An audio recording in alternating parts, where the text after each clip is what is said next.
This recipe segment is sponsored by Noodle King, stockists of Easy Noodles and Meagering Noodle. Instant noodles never tasted this good.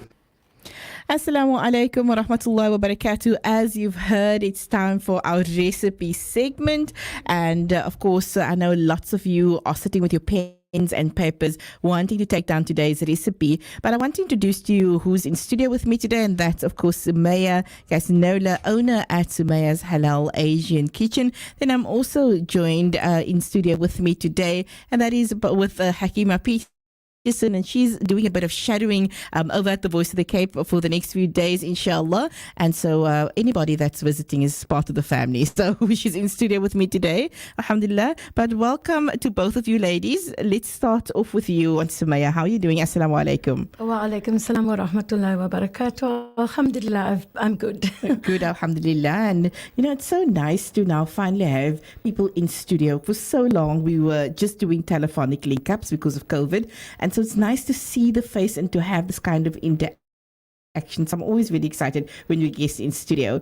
And I'm super excited because you always come with nice things. So, Shukran. and Sumaya, I just want to inform our listeners, of course, that we are live on Facebook at the moment if you want to check the recipe out and just watch us live. And then, of course, to those of you who are messaging us on the WhatsApp line for the recipe, you can do so on 082 9913 913. But before we get into ingredients and recipe, tell us a little bit about yourself.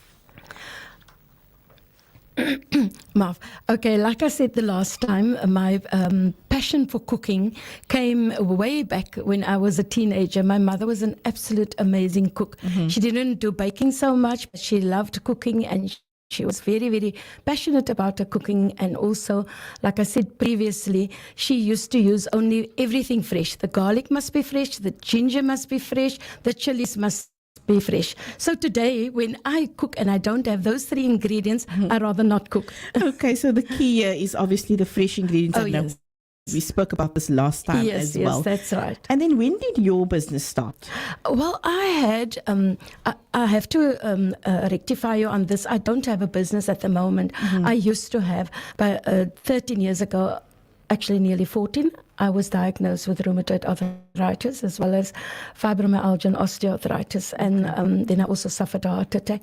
So it was really a downhill spiral for me. Mm-hmm. And that time I had a shop, a takeaways in Thibault Square, which I then was forced to close. Mm-hmm. And alhamdulillah, but 14 years back, I was really, I didn't know what was going on with me because I didn't myself know what rheumatoid arthritis was until I had to educate myself. And now today I run workshops for the Arthritis Foundation of South Africa as well. Alhamdulillah, so you are a busy lady. Alhamdulillah, I try to keep busy. Okay, so you know one thing that stood out for me from our last interview is that you love sharing your recipes. Yeah. Now, recipes are passed on from people who have meaning to us, people who we take good advice from, people we care about most often, our moms and dads.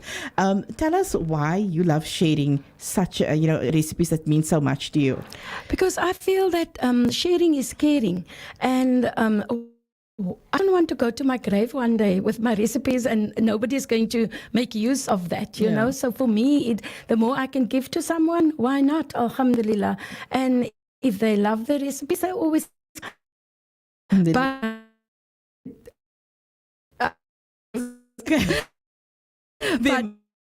must. Business. I used to have a bakery as well. So that used to be my biscuits. I never used to share my recipes. But now I actually do share it because I don't bake for business anymore. Alhamdulillah. And I think, when we look at sharing, you might just think that you are sharing a recipe. But this might be a start to someone else's new business, someone who is really in need of an income. Yeah, definitely. And why keep it to yourself? Mm-hmm. When you die, the recipe die. That makes a lot of sense. And maybe all of the previous bakers and cooks we had on the program, maybe we must just share that kind of advice so that everybody can leave behind these beautiful recipes. And it's most of it is part of our culture. It's part of who we are. And it's passed down from, like I said, the people who we love. Well, before we go, we can speak about this the whole day, I'm sure. I'm sure, yes. But tell us, what is it that you've chosen to share with us today? Okay, today I've chosen to do the Indonesian satay, including the kutupat. Kutupat is a compressed rice that they serve with the Indonesian satay. The reason why I wanted to share this, because this is a dish that when the people go to Indonesia or Malaysia, everybody's looking for satay. I was at the Halaal market the other day, and I went and I bought some nasi goreng at this Indonesian people, and there was a line full of people, and lo and behold, every second one asked them whether they have satay, and they didn't have, unfortunately not. Okay. And I was thinking, I could have made so much money now. Okay, so today you're going to share that with us. And I first want to just explain to our listeners who are not on Facebook what this meal looks like. It smells divine. And please do go onto the Facebook page to check that out. What's in the little holders here? Okay, here I have the actual satay. So that is a chicken satay. You can also use the beef for it. But today I did the chicken because it's quick, it's easy. Okay. So that you actually marinate in a few spices. Like I also said before, the recipes, this recipe I got years back, I think it was 1998, from a friend of mine in Indonesia. And I take those recipes, and because a lot of these ingredients our people are not used to. I love those ingredients, but I try to simplify it. Yes. But also to keep the taste of the Asian taste. So yeah, I've the satay you cut into thin strips, and then you marinate it into a spice. Any curry spice, I like to use the cartwright's curry, a little bit of turmeric. I love using the fresh turmeric. If you don't have fresh, please not bori. It must be the turmeric, some ginger and garlic, a little bit of oil, and a little bit of salt. That you can marinate for an hour. You don't have to marinate it overnight. I did this overnight though because of load shedding, and I had just so much to do, and this morning also I had a lot to do, and I was always worried about load shedding. So I marinated that, and then you put it in the skewers. The skewers you have to put in the water for maybe an hour or 2 hours. I also overnight it in the skewers, and that is mainly so that when you actually put it on the grill, those skewers doesn't burn. Okay. Yeah. So that's a trick for not burning those skewers. Yeah, that is it. And then also I made the kutupat. Kutupat is just rice that is compressed. In Malaysia, they have these little, small little packets. And in this rice, and it's sealed, boil for about 2 to 3 hours. 2 to 3 hours. And then when you actually open it, it doesn't look like rice at all. Okay. So you can make your own. You just use a good white rice. It must be white rice. I like to use the Thai fragrance white rice, or I use the Alabama white rice is also nice. But you have to boil it very, very long, and also it must be soft. Okay. And when you take that out of the pot, you then line your a tray with plastic mouth, and then you put it in there and you press it down. Put another piece of plastic on there, and you put it in the fridge. And now that I did all yesterday. So this morning I just took it out and I cut it into cubes, because I'll show you later how they actually eat this. Okay, so it sounds very complicated to me, because the rice needs to look like it's looking there now. It mustn't be the way we cook rice. No. Okay, so those are all the tricks. And so for this, you need to go onto Facebook and see what it looks like, maybe just to see how your rice needs to cook. How do you know that rice is right? Sumaya, when you're cooking it, how do you know that it's the right texture before straining the rice? Okay, as long as it must, like I said, must be very soft and sticky. Okay, it mustn't be loose grains. No, mustn't be loose grains. It's compressed. That's why it's called kutupat, is compressed rice. Okay, and the flavor, no flavor in it. It's just the salt.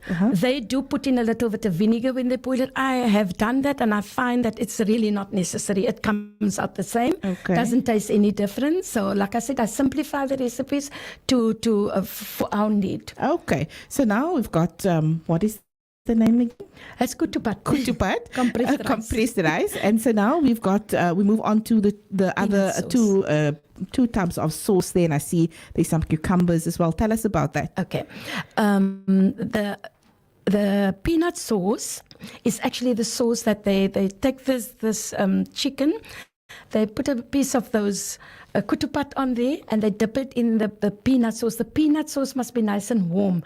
And that's how they eat it. And then they also put a little piece of cucumber in there. That should just cool it off. Okay. So that's how they eat it. So Is that a hot sauce?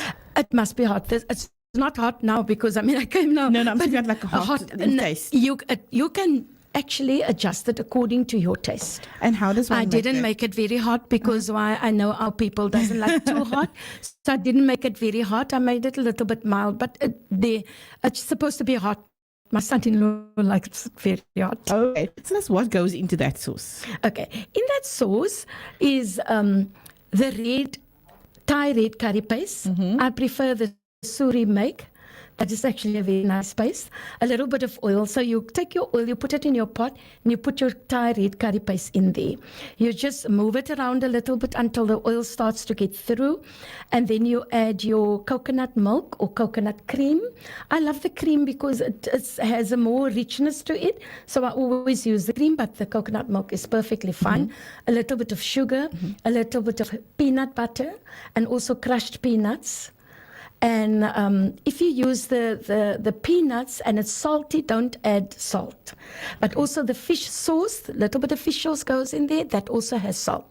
So you can adjust it according to your taste. If you want it a bit more hotter, you put in more of the curry paste. If you want it a little bit more milder, you use less. So it's entirely up to you how you like it.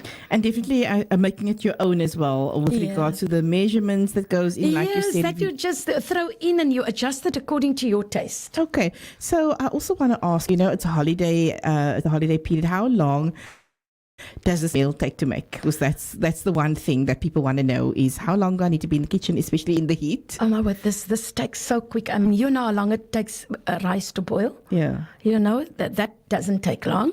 And of course, these chickens are very, very thin strips of chicken. So it takes about 3 minutes on a side to actually, But now, of course, you need to marinate it for at least 1 hour. Yeah. If you know you're going to do it tomorrow, like if I know I'm going to be busy tomorrow, I'll do it the evening before. Yeah. But it takes you an hour, just need to marinate an hour. The sauce doesn't even take you half an hour to make. Definitely. So it's really very quick. And I can also see that this meal can go with so many other things, with a nice fresh salad that can go with it, Yes. your avocado, your salsa salad as well, summer. And What they actually do, I didn't want to do that because my son-in-law said, Mom, just take the cucumber. It's going to be better for you to cart it around because they have this they chop the fresh red chilies and then the small shallots and then also the cucumber. And then what they do is they take the vinegar and they warm the vinegar, boil it a little bit with a little bit of sugar and salt, like a sweet sour, and they throw it over there. Okay. And that's how they eat it. Okay, that sounds very interesting. I definitely want to try that out. It is nice. I know that Rashida was in here, but earlier on, Asian food is a thing, so she's definitely going to be trying that out. And then Hakima, you are sitting there very quietly. I haven't introduced you before. She was actually here for the whole week, alhamdulillah, on the other side. Hakima, any questions that you have for Auntie Sumaya? Firstly, assalamu alaikum wa rahmatullahi wa barakatuh to all of the listeners out there. Auntie Sumaya, you know what the rice looks like when I have a sushi meal? Yes. Now, I'm not sure if it's the same compressed rice, but it looks like that sticky rice, which is one of my favorites. The calories, how many calories is in there? you know what? That's fine. But the chicken itself, it looks fantastic. I really want to taste it because I believe there's a curry spice and Yes. and the sauce also, it looks. That sauce is absolutely amazing. I really- The chicken, they actually, like I said, I like to simplify the recipes to make it easy for our people. And because the original recipe of this is actually they take the lemongrass, they take the galangal, they take the shallots and the red chilies, the dry chilies, which they rehydrate, they blend all that in a blender and they rub that out with that. For me, all those stuff that you get in that ingredients that I told you get into the curry paste. Okay. So for me, why make it when the curry paste is there? You can do that. Exactly. But I really just use that. Okay, so this is definitely something we must try out this holidays, of course. Because it actually takes like 5 or 10 minutes to make the chicken. I mean, we can just do So quick. Yeah. So quickly. So Especially we must. for the children now. Yeah. And I'm sure there's lots of other dips that we can use to dip this chicken in for the kids who might not like this sauce. Yes, maybe of just course. for the adults. But there's lots of things that we can add onto this recipe and make it your own. And that's what I love you do with your recipes, is make it your own. Yes, definitely. Yeah. Okay. And then lastly, Auntie Sumaya, anything that you'd like to say to somebody out there who doesn't like trying new things, but just to encourage them to be in the kitchen and try new things and not give up if it doesn't come out right? You know, back in when I was thinking of all these different, when I was in Indonesia, I promise you, when I looked at their foods, I thought to myself, oh no, I'm not going to eat this. It's so runny, so watery, and I would not eat it. But lo and behold, when you actually try it and that broth is so amazing, you get a shock. Yeah. Because you think, why didn't I try this before? So really go out there and try these recipes. You will be amazed how lovely it is. Shukran so much. And any shout out to anybody out there? Oh, yes, I always remember my children. I always have a shout out for them. Shukran so much to all my lovely children. They was always there for me, alhamdulillah, in times when I'm sick, in times when I'm healthy. I mean, Warta didn't even want me to carry this stuff to the car. She insisted I must wait for her husband to carry it to the car. They wouldn't let me do anything. So shukran to all of you. And lastly, to my Khalifa, whose birthday it will be tomorrow. And I'm actually going there now. Khalifa, selamat on your birthday. And I'll make you a nice dua when you get there, inshallah. Shukran so much to you, Auntie Sumaya. We wish you all of the best, inshallah. Most importantly, may Allah grant you good health, inshallah. Ameen. And everything that is beautiful for you. Ameen. Shukran once again for coming all the way. And that concludes our recipe segment. We say assalamu alaikum wa rahmatullahi wa barakatuh to Auntie Sumaya. Wa alaikum salam wa rahmatullahi wa barakatuh, and shukran for having me. Afwan. And that's the voice of Auntie Sumaya Gasnola, owner at Sumaya's Halaal Asian Kitchen, sharing some lovely this morning. And I know I see a lot of people messaging us already on the WhatsApp and asking you that. You'll send it in a short bit, inshallah. For now, we're heading into a break. When we come back, we'll continue. Sponsored by Noodle King, stockers of easy